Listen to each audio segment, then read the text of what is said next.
आइए आपको आगे की कहानी बताई जाए। संध्या का समय था। लखनऊ में एक सजा हुआ बंगला था। बंगले में गाना बजाना और एक पार्टी चल रही थी। चारों तरफ पुलिस अफसर थे और यहाँ के अफसर में से मुख्य थे मिस्टर बागची।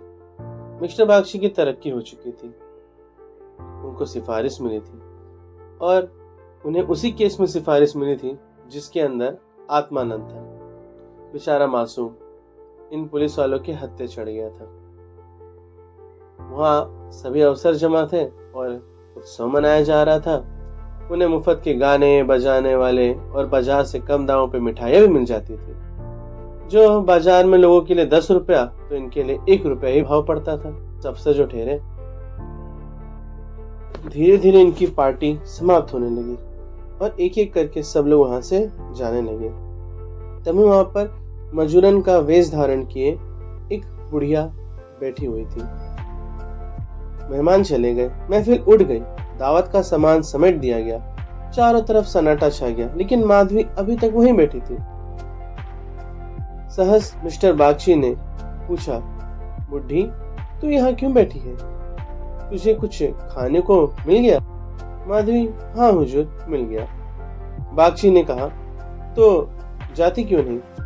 माधवी ने बड़े ही रोते हुए स्वर में कहा, कहाँ जाऊं सरकार, मेरा कोई घर द्वार थोड़ी है, हुक्म हो तो यहीं पड़ी रहूं। पाव भर आटे की परवस्थित हो जाए हुजूर। कहने का तात्पर्य यह है कि माधवी उनके घर बदला लेने के लिए गई थी और उन्होंने कहा कि बस 2 वक्त की रोटी मिल जाए तो आप कितनी पड़ी रहूंगी। बागची ने कहा, नौकरी करोगी? माधवी ने कहा, क्यों ना करूं सरकार, यही तो चाहती हूँ। बागची, लड़का खिला सकती है? माधवी, हाँ हुजूर, वो मेरे मन का काम है। बागची, अच्छी बात है, तू आज से ही जा घर में देख, जो काम बताए वह कर।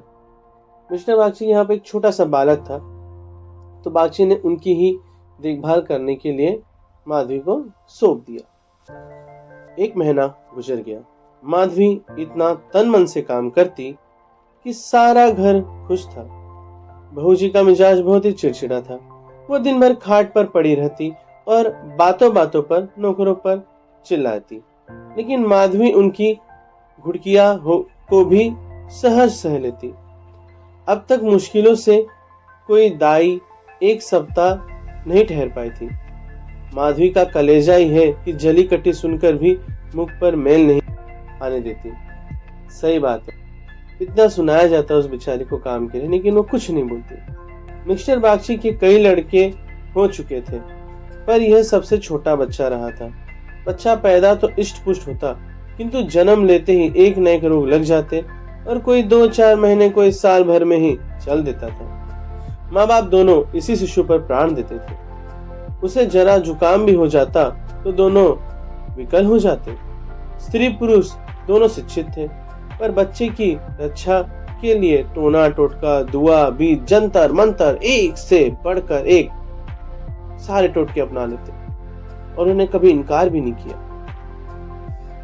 सोचिए उस समय जो मिस्टर बागची जी थे, वो कितने ही माताओं के शिष्यों को, पुत्रों को, वीर सपूतों को जेल में डाल देते और खुद भारतीय होकर भी अपने ही ऊपर, अपने समान सभी भाइयों पर अत्याचार करते। भोगना तो उन्हें भी था। चलिए कहानी आगे बढ़ाते। माधवी से यह बालक इतना हिल गया कि एक क्षण भी उसकी गोद से न उतरता।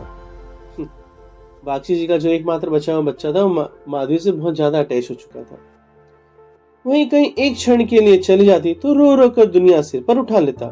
वह सुलाती तो सोता, वह दूध पिलाती तो पीता, वह खिलाती तो खेलता, उसे अपनी माता समझता। माधवी के सिवा उसके लिए संसार में कोई अपना ना था। बाप को तो वह दिन भर में केवल 2-4 बार ही देखता और समझता यह तो कोई परदेसी आदमी है। माँ आलस्य और कमजोरी के मारे गोद में लेकर टहल नहीं सकती थी। उसे वह अपनी रक्षा का भार संभालने के योग्य न समझता था और नौकर चाकर उसे गोद में लेते तो इतनी बेदर्दी से कि उससे कोमल अंगों में पीड़ा होने लगती। कोई उस पर उछाल देता था, यहाँ तक कि अबोध शिशु का कलेजा मुंह को आ जाता था। उन सबों में वह डरता था। केवल माधवी थी जो उसके स्वभाव को समझती थी। वो जानती थी कि कब क्या करने से बालक प्रसन्न होगा, इसलिए बालक को भी उससे प्रेम था। माधवी ने समझाया था यह कंचन बरसत होगा, लेकिन उसे देखकर कितना विस्मय हुआ कि बड़ी मुश्किल से महीने का खर्च पूरा पड़ता है। नौकरों से एक एक पैसे का हिसाब लिया जाता था और बहुधा आवश्यक वस्तु भी टाल दी जाती थी।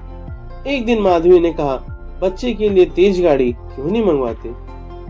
गोद में उसकी बाढ़ मारी जाती है। मिसेस बागची ने कुटित होकर कहा, मंगवा दूंगा, कम से कम 50-60 रुपए में आएगी। इतने रुपए कहाँ हैं? माधवी, मालकिन आप भी ऐसा कहती हैं? देखिए, माँ तो माँ होती है। वो भले उनके घर पे बदला लेने के लिए गई थी कि उनके पुत्र की निर्मम तरीके से हत्या हो गई थी या उन्हें जेल में डाल के प्रताड़ित किया गया था, लेकिन उन्होंने बागची के बच्चे से बदला नहीं लिया। उसे तो अपने ही पुत्र के समान बहुत प्यार दिया। लेकिन दुर्भाग्य आज ये देखिए कि आजकल की माता अपने पुत्रों, अपने बच्चों के साथ समय नहीं बिताते। हंसी तो कभी कभी इस बात पे आती है कि उन्हें क्लास या बाहर एक्स्ट्रा करिकुलम एक्टिविटी में इसलिए डाल दिया जाता है कि बस वो 2 घंटा घर पे सो सके। मैं ये नहीं कह रहा कि सारे माँ बाप ऐसे, अरे विचार करने वाली बात है। अगर आज आप अपने बच्चों को समय नहीं दोगे तो भविष्य में वो भी आपको समय नहीं देंगे। गौर कीजिएगा इन बातों को जो बीच बीच में मैं आपको बता रहा हूँ, आगे आपकी इच्छा। तब मिसेस बागची ने माधवी को कहा, मैं झूठ नहीं कहूंगी, बाबूजी की पहली पत्नी से 5 लड़कियां थी जो कि इलाहाबाद की स्कूल में पढ़ रही है। बड़ी लड़की 15-16 साल की है। आधा वेतन तो उधार में लेके आते हैं और अभी उसकी शादी भी होगी। कम से कम 25,000 रुपए लगेंगे। इतने रुपए कहाँ से आएंगे? मारी जाती हूँ, मुझे कोई दूसरी बीमारी नहीं, केवल चिंता का रोग है। माधवी, घूस भी तो मिलती है। तो माधवी ने कहा, घूस भी तो लेते हैं। तो मिसेस बागची ने कहा, ए बूढ़ी, ऐसी कमाई में बरकत नहीं होती। यही क्यों? सच पूछो तो इसी घूस ने हमारी दुर्गति की है। बात तो सही है। अगर आप कैसे किसी भी प्रकार गलत तरीके से पैसा कमाओगे, भोगना तो पड़ेगा। क्या जाने औरों को कैसी हजम होती है। यहाँ तो जब ऐसे रुपए आते हैं कोई ना कोई नुकसान ही होता है। एक आता है, 2 लेकर जाता है। बार बार मना करती हूँ, हराम की कोड़ी घर में ना लाया करो, लेकिन मेरी कोई सुनता ही नहीं। बात तो सही है मित्रों।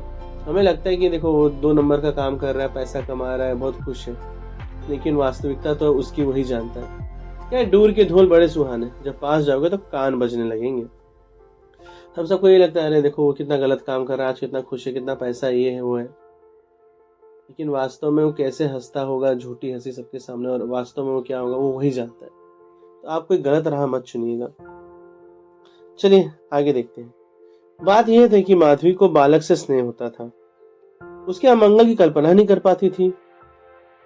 नींद, माधवी तो उस बच्चे की इतना आदी हो चुकी थी कि उसकी नींद सोती और उसकी नींद ही जागती। और जब बच्चा सोता तभी वो सोती, और जब तक बच्चा जागता, खेलता और डरता, वो खेलती ही रहती। अपने सर्वनाश की बात याद करके एक क्षण के लिए बागची पर क्रोध तो हो जाता, पर घाव फिर हरा हो जाता था। पर मन कुसित भावों से अधिपत्य था। घाव भर रहा था, केवल ठेस लगने से दर्द हो जाता था। उसे स्वयं टीस या जलन न थी। इस परिवार में अब उसे दया आती थी। सोचो, जो माधवी बदला लेने आई थी कि मैं ये बनूंगी, मैं वो बनूंगी, मैं जिसने मेरे बेटे के साथ इतना बुरा किया मैं उसे नहीं छोड़ूंगी, आज वही माधवी को उस परिवार पर दया आ रही थी। उसे उस बच्चे से इतना लगाव जो हो गया था। सोचते हैं बेचारे कि यह छीन छपट ना करे तो कैसे गुजर हो। लड़कियों का विवाह कहाँ से करेंगे? स्त्री को जब देखो बीमारी हो जाती है। बाबूजी तो केवल 1 बोतल शराब भी रोज चाहिए। यह लोग स्वयं अभागे हैं।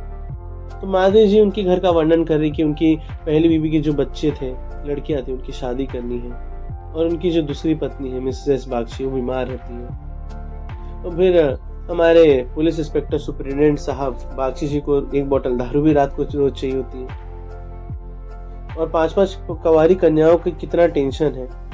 तो माधवी सोचने लगी ईश्वर का कोप नहीं तो और क्या है, इनसे तो मैं अभागिन ही अच्छी हूँ।